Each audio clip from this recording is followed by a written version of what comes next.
லகரம் டிவி நேயர்கள் அனைவருக்கும் வணக்கம்.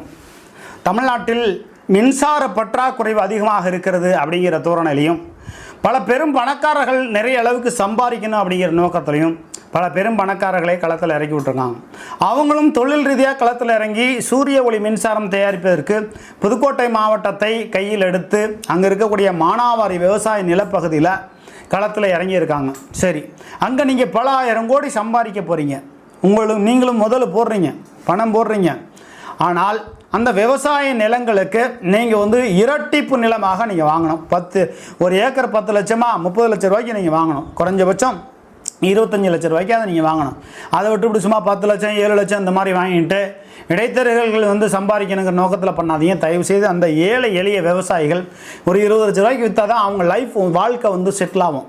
நோய் நொடியெல்லாம் பார்க்கணும், பெண்டு பிள்ளைகளை கட்டி கொடுக்கணும். அப்படிப்பட்ட ஒரு நிலைமையெல்லாம் இருக்குது. நல்லூர் சத்திரம் மற்றும் லட்சுமணம்பட்டி இந்த பகுதியில், சின்னப்பன்றாப்பட்டி போன்ற பகுதியில், புதுக்கோட்டை மாவட்டத்தில் இருக்கக்கூடிய மானாவாரி விவசாயம் வைத்திருக்கக்கூடிய விவசாயிகளிடம் நீங்கள் அடிமாட்டு ரேட்டுக்கு 10 லட்சம் 20 லட்சம்னு சொல்லி நீங்கள் வாங்கி அந்த ஏழை எளிய விவசாயிகள் வாழ்வாதாரம் ஒரு காலகட்டங்களில் அவங்க ஆடம்பரமாக திருமணம் அது இதுன்னு பண்ணி போயிடும். அவங்க குறைஞ்சபட்சம் ஒரு 30 லட்ச ரூபாய்க்கு ஒரு ஏக்கர் வாங்கிக்கோங்க. அப்போ தான் சரியாக இருக்கும். அதை தாண்டி ஏழை எளிய விவசாயிகள் ஆடு மாடு வைத்திருக்காங்களா, அந்த ஆடு மாடுகள் போய் அந்த போக்குவரத்து பாதைகள் ஆடு மாடு போய் மேயறதுக்கு உண்டான ஒரு இடத்தையெல்லாம் ஒதுக்கிட்டு தான் மற்ற பகுதியை நீங்கள் பார்க்கணும். அதுபோல் இந்த லட்சுமணம்பட்டி பகுதியில் சோலார் சூரிய ஒளி மின்சாரம் தயாரிக்கக்கூடிய அந்த நிறுவனங்கள் தயவு செய்து அந்த தாய் கிராமத்திற்கு என்று அரசாங்கத்திடம் நீங்கள் பணம் கொடுக்கணும். அந்த பகுதியில் இருக்கக்கூடிய ஊராட்சி ஒன்றியம், ஊராட்சி நிர்வாகம் இவங்கள்ட்ட கொடுத்து அது பொது கணக்கில் வைக்கணும். ஒரு ஊராட்சி மன்ற தலைவர் தனிப்பட்ட முறையில் ஒரு 2 கோடியோ 3 கோடியோ பொதுவாக அந்த ஊராட்சின்னு சொல்லலைங்க, பல ஊராட்சிகளில் அது போல் நடக்குது. அப்படி வாங்காமல் பொது இதாக வைக்கணும். ஏன்னா அதுபோக அந்த பகுதியில் இருக்கக்கூடிய ஏழை எளிய விவசாயிகளிடம் ஒவ்வொருத்தருக்கும் நீங்கள் ஒரு குடும்பத்திலேருந்து ஒரு ஏக்கர் வாங்குறீங்கன்னா அவங்க குடும்பத்தில் இருக்கக்கூடிய தலைவர் இறந்து போனால், ஏன்னா நீங்கள் அந்த மின்சாரம் அங்கே தயாரிக்கிற வரலையும் 10 வருஷம் நீங்கள் தயாரிக்கிறீங்க. இப்போ ராமசாமின்னு ஒருத்தர் இடம் கொடுக்குறாரு, ஒரு பேச்சுக்கு சொல்கிறேன், என்ன மாயாண்டின்னு ஒருத்தர் இடம் கொடுக்குறாரு, அந்த குடும்ப தலைவரை இடம் கொடுக்குறாரு. ஓராண்டு காலத்திற்கு பிறகு நோய் வாய்ப்பட்டு 1 லட்ச ரூபாய்க்கு மேலே அவங்களுக்கு மருத்துவ செலவுன்னா அந்த சோலார் மின்சாரத்திற்கு இடம் கொடுத்தாங்கன்னா தனியார் மருத்துவமனையிலையும் இலவசமாக மருத்துவம் பார்க்கக்கூடிய ஒரு சலுகைகளை கொடுக்கணும். அதுபோக அவங்க வீட்டில் ஒருத்தருக்கு அந்த பகுதியில் ஏதாவது வேலை வாய்ப்புகளை அந்த சோலார் மின்சாரம் கொடுக்கணும். வேலை வாய்ப்பு நிறைய இருக்கும் இல்லையா, அந்த வேலை வாய்ப்புகளையும் கொடுக்க வேண்டும். அதுபோக இந்த சோலார் மின்சாரம் சூரிய ஒளி மின்சாரம் தயாரிக்கக்கூடிய பகுதிகளில் பனைமரங்களை கொளுத்தி இருக்கிறார்கள். அதை நேரடியாக மாவட்ட ஆட்சியர் பார்க்கணும், நேரடியாக வருவாய் கோட்டாட்சியர் பார்க்கணும், நேரடியாக வட்டாட்சியர் பார்க்கணும். வட்டாட்சியர் கவியரசன் என்னை பொறுத்த மட்டும் மனிதநேயம் உள்ளவர், நல்ல நண்பர். அவர் சிறப்பாக செயல்படணும்னு நினைப்பார். மேலே சில அழுத்தங்கள் இருக்கலாம், ஆளுங்கட்சி என்றாவே அழுத்தங்கள் இருக்கத்தான் செய்யும். அதுவும் திராவிட முன்னேற்ற கழகத்தில் சொல்லி தெரிய வேண்டியதில்லை. ஏன்னா பெரியாரை பற்றி, ஈவேரா ராமசாமியை பற்றி சீமானுக்கு எவ்வளோ கேவலமாக பேசினாலும் விட்டுருவாங்க. நம்மளை மாதிரி ஆள் பேசுனா டாய் எப்படி பேசலான்னு இழிச்சவனை போட்டு தூக்கி போட்டு மிதிக்கிற மாதிரி நம்மளை மாதிரி ஆளெல்லாம் பாதாரம் இழிச்சா வேணா தெரியும் போல இருக்கு. அப்படி திராவிட முன்னேற்ற கழகம் பெருத்த பெரும் பன்றிகளை விட்டு விடுகிறது.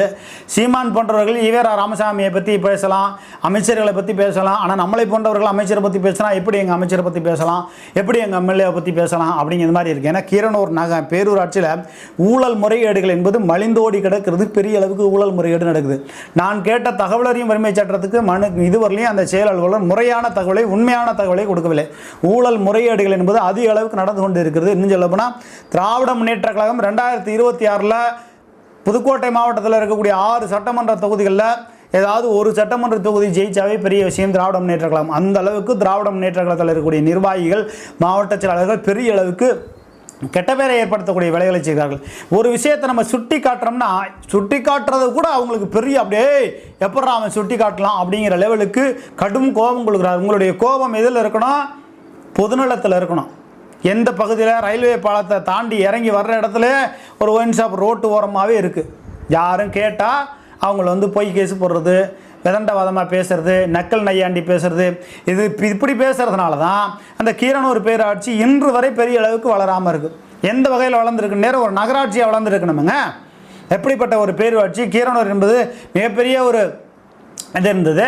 அங்கே இருக்கக்கூடிய வருவாய் கோட்டாட்சியர் அலுவலகம் எழுப்பூர் போயிடுச்சு, நீதிமன்றம் எழுப்பூர் போயிடுச்சு. எல்லாமே வந்து தாரை வார்த்து கொடுத்தது போல் கீரனூர் பகுதியில் இருக்கக்கூடிய அரசியல்வாதிகள், அது அதிமுகவாக இருக்கட்டும் திமுகவாக இருக்கட்டுங்க, எழுச்சவாயினா எல்லாமே நம்ம விட்டுட்டோம். கீரனூருங்கிறது புதுக்கோட்டைக்கும் திருச்சிக்கும் மிகவும் மையப்பகுதி. உள்ளே இருக்க இழுப்பூருக்குள்ளே எல்லா வசதியும் போயிடுச்சு.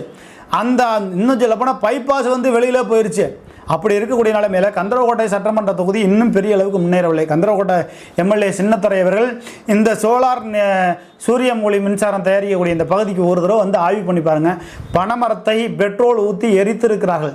நீங்கள் வந்து ராமசாமி, சுப்பிரமணியம், மாயாண்டி யார் சொந்த பட்டா இடத்துலையே இருக்கட்டுமாங்க, அந்த பனைமரத்தை எரிப்பதற்கு கொடூரமாக இருக்குது. 10-15 மரத்தை 100-200 மரத்தை போட்டு எரிச்சு விட்ருக்காங்க. அந்த மரத்தை வெட்டி ஏற்றி ஒரு வேலைக்கு, ஒரு மர வேலைக்கு அமைச்சிருந்தா கூட அது ரைட்டு. அந்த மரத்தை கொளுத்தி இருக்கிறார்கள். குளத்தூர பகுதியில் இருக்கக்கூடிய பனைமரங்கள் எல்லாம் கொளுத்தி இருக்கிறார்கள். ஒரு தனியாராக இருக்கட்டும், மாயாண்டி, சுப்பிரமணியம் யாராவது ஒருத்தர் பனைமரம் வெட்டணும்னா வருவாய் கோட்டாட்சியர்கிட்ட, தலையாரிட்ட, விஓட்ட, தாசில்தார்கிட்ட கையெழுத்து வாங்கி தான் பனைமரத்தை வெட்டணும். அது தேக்கு மரத்தை விட பன்மடங்கு இந்த மானுட பிறவிகளுக்கு மிகவும் ஒரு உதவியாக இருக்கக்கூடியது. எவ்வளவு புயல், மழை, வெள்ளம் எது வந்தாலும் தேக்கி நின்று காக்கக்கூடிய ஒரு மரம்தான் பனைமரம். அதில் இருக்கக்கூடிய சக்திகள், அதில் இருக்கக்கூடிய நொங்கு, பதனி, கல் இதெல்லாம் வந்து மிகப்பெரிய அருமருந்து. அந்த அருமருந்தை பெட்ரோல் ஊற்றி எரித்து கொள்வதற்கு யார் அதிகாரம் கொடுத்தது? கோடி கணக்கில் பணம் இருந்தால் எதை வேண்டுமானாலும் செய்து விடலாம். எவ்வளோ பஞ்சாயத்து வேணாலும் பண்ணி, யார் வேணாலும் எவ்வளோ பிரச்சனை வேணாலும் பண்ணிடலாம் அப்படிங்கிற லெவலில் இருக்காதீங்க. தயவு செய்து ஏழை எளிய விவசாயிகளுடைய வயிற்றில் அடிக்காதீங்க. ஒரு ஏக்கர் குறைஞ்சபட்சம் லட்சுமணம்பட்டியில் 30 லட்ச ரூபாய்க்கு மேலே வாங்கிக்கோங்க. அப்படிதான் 30 லட்ச ரூபாய்க்கு மேலே ரேட்டு பேசி விவசாயிகளுக்கு 10 லட்ச ரூபா கொடுக்குறது இதெல்லாம் தேவையில்லாத வேலை. ஏழை எளிய விவசாயிகளுக்கு நேரடியாக பணம் போகணும். அந்த ஏழை எளிய விவசாயிகள்கிட்ட இடைத்தரகர்கள் இல்லாமல் நேரடியாக கூப்பிட்டு வச்சு யாருக்கு எவ்வளோ இடம் இருக்குது, 1/2 ஏக்கர் இருக்கா, 1 ஏக்கர் இருக்கா, 1/2 ஏக்கர்னாலும் 1 ஏக்கர் நிலத்துக்கு உண்டான காசு கொடுத்துட்றோம். ஏன்னா அதை வச்சு தாங்க அவருடைய வாழ்வாதாரமே. நாளைக்கு ஒரு மழை பெய்யுது, ஒரு துவரை போடுறாரு, ஒரு கடலை போடுறாரு, மானாவாரி, கேழ்வரகு, கம்பு, சோளம் அது மாதிரி போட்டு ஏதோ ஒன்று பிழைச்சிக்கு வரல. அதில் நீங்கள் பிடிங்கிட்டிங்கன்னா என்ன பண்ணுறது? 1/2 ஏக்கர் இருந்தாலும் 1 ஏக்கருக்கு உண்டான காசு கொடுக்கணும்.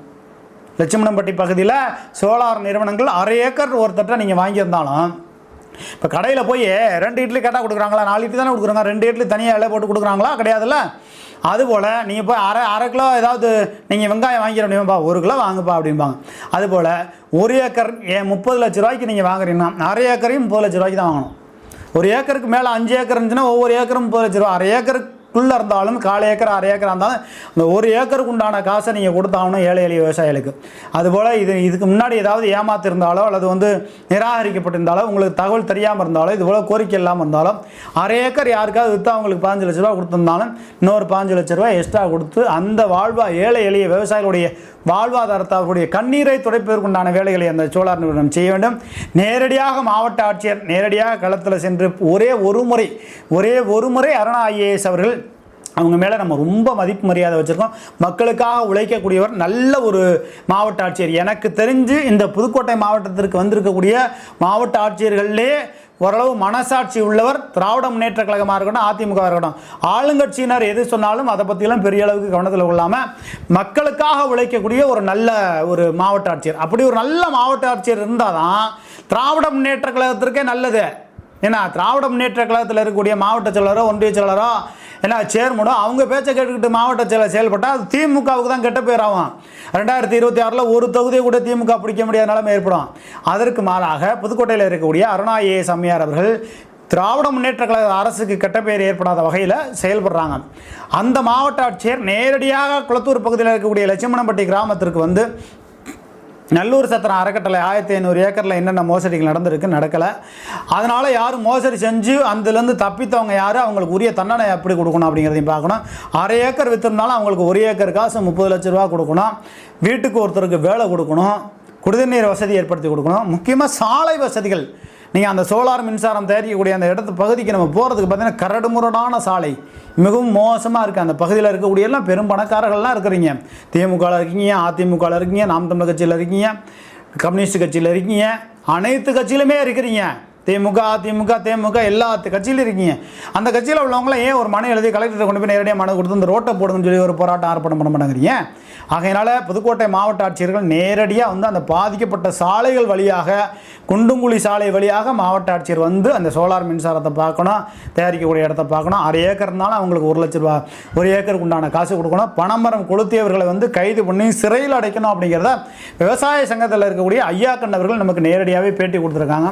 புதுக்கோட்டை மாவட்ட ஆட்சியர் அம்மையார் அருணா ஏஎஸ் நாம மதிப்பும் மரியாதையும் வைத்திருக்கிற நல்ல ஒரு மாவட்ட ஆட்சியர். இந்த லட்சுமணம்பட்டி கிராமத்திற்கு சோலார் மின்சாரம், சூரிய ஒளி மின்சாரம் தயாரிக்கக்கூடிய அந்த பகுதிகளுக்கு நேரடியாக சில கலாய்வு செய்து பனைமரத்தை கொளுத்தியவர்கள் மீது நடவடிக்கை எடுத்து, உரிய நடவடிக்கை எடுத்து நல்லதொரு நடவடிக்கை எடுப்பார் அப்படிங்கிற நம்பிக்கை இருக்குது. மற்றும் ஒரு செய்தியை காண காத்திருங்கள். நன்றி, வணக்கம்.